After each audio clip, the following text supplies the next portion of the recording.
The poor newspaper boy who built the most prestigious brand on earth. A 9-year-old boy is standing on a cold street corner, selling newspapers for pennies. No school. No family money. No future anyone could predict. 90 years later, kings, presidents, and billionaires would pay hundreds of thousands of dollars just to put his name on their car. This isn't a fairy tale. This is the true story of how Henry Royce turned poverty into the most prestigious brand in the world, and the 3 business principles he used to do it are still taught in business schools today. Let's get into it. Henry Royce was born in 1863 in a small English village. His father ran a flour mill, a modest but stable business. For a few years, life was normal. Then it wasn't. The mill failed. The family lost everything. And shortly after, Henry's father died, leaving his mother alone with children to feed and no income. At age 9, an age when most kids today are in the 4th grade, Henry was pulled out of school for good. He sold newspapers on the street. He delivered telegrams. He took any job that paid, because in his family, survival wasn't guaranteed. Here's the part most people miss: Henry Royce never went back to school. Not high school. Not university. The man whose name would define automotive perfection had, at most, 1 year of formal education in his entire life. If you were placing bets in 1875 on which kid in London would build a global luxury empire, nobody would have picked Henry Royce. But Henry had something school couldn't have given him anyway: an obsession with how things worked. As a teenager, he took an apprenticeship at a railway company. It barely paid enough to survive, but Henry didn't care. He spent every spare hour studying machines, engines, gears, wiring, anything mechanical he could get his hands on. He had a belief that would later become his business philosophy: nothing man-made is ever finished. Every machine, no matter how good, has room to be better. In his 20s, with almost no capital, Henry started a small electrical business, F.H. Royce & Company. It didn't make cars. It made dynamos and cranes for factories and ships. And here's the business lesson worth pausing on: Henry's competitors were racing to make products faster and cheaper. Henry did the opposite. He slowed down. He over-engineered. He refused to ship anything he considered imperfect. In the short term, this made him slower and less profitable than his rivals. In the long term, it built something his rivals didn't have: trust. Customers started specifically requesting Royce equipment because they knew it wouldn't fail. This is a pattern you'll see in almost every legendary brand, from Apple to Patagonia to, yes, Rolls-Royce. Reputation compounds slower than sales, but it compounds for a lifetime. By 1903, automobiles were the hot new technology, and most of them were terrible. Loud, unreliable, uncomfortable, prone to breaking down in the middle of the road. Henry Royce bought one anyway. A French-made de Cauville. He hated it. But instead of just complaining, he did what he always did: he took it apart. Piece by piece, he studied every flaw: the noisy engine, the rough suspension, the constant vibration. Then he rebuilt it. Quieter. Smoother. More reliable.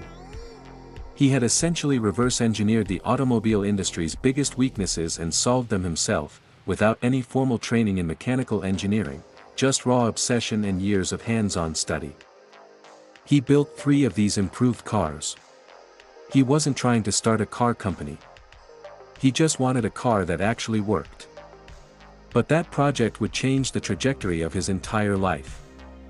At the same time, in London, a very different kind of man was looking for exactly what Henry had built. Charles Rolls was young, wealthy, aristocratic, and obsessed with cars. He ran a dealership importing luxury automobiles from Europe. But he had a problem: none of them were good enough. He wanted a British-made car that could compete with, and beat, anything from France or Germany. When a mutual contact told Rolls about a quiet engineer in Manchester building the smoothest car anyone had ever driven, Rolls arranged a meeting. He drove Royce's car. According to accounts from the time, he was stunned by how quiet and refined it felt compared to everything else on the market. In 1904, the two men made a deal. And in 1906, they formally created Rolls-Royce Limited. It was, in business terms, close to a perfect partnership, two founders with completely non-overlapping skill sets. Charles Rolls, sales, marketing, high society connections, brand image. Henry Royce, obsessive product perfection, engineering, quality control. Neither man could have built what they built alone. Rolls needed a product worth selling. Royce needed a business worth building it for. This is a lesson worth pausing on for anyone starting a company. The strongest founding teams are almost never two people with the same skills. They're built on complementary weaknesses. Henry Royce ran the engineering side of the company like a perfectionist obsessed with a single idea, one he stated directly. Take the best that already exists, and make it better. If it doesn't exist, build it. This wasn't a slogan. It was operational policy. Royce personally inspected components. He rejected parts that met every technical specification but still felt, to him, slightly wrong. He pushed his engineers to redesign systems that were already working fine, simply because fine wasn't the standard. Early Rolls-Royce cars were marketed not on speed or price, but on a single word competitors couldn't claim: silence. The company advertised that at idle, the loudest sound in the car was the ticking of the dashboard clock. That kind of claim only works if it's true. And it was, because Royce refused to let it not be true. As the brand's reputation for uncompromising quality spread, its customer base shifted upward. Wealthy industrialists bought Rolls-Royces. Then European royalty. Then heads of state. By the 1910s, owning a Rolls-Royce wasn't just about transportation. It was a public signal, proof that you valued the absolute best, regardless of cost. And when World War I arrived, the same engineering obsession that built quiet luxury cars got redirected into aircraft engines, Rolls-Royce engines that powered critical Allied aircraft. The company that made the smoothest cars on Earth was now making some of the most reliable engines in the sky. The lesson here is one modern businesses still chase and rarely achieve: Rolls-Royce didn't build a car company. It built a standard.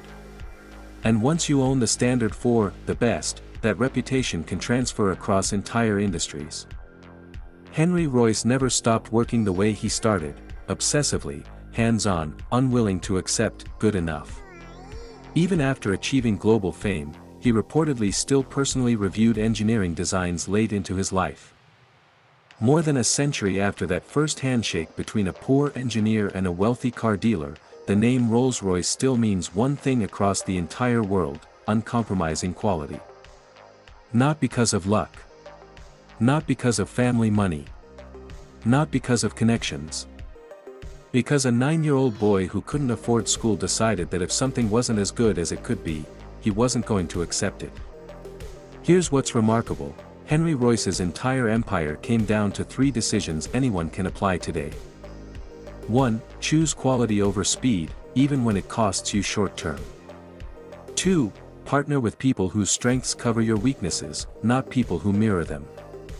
3. Don't just compete in your market, set the standard your market gets judged against.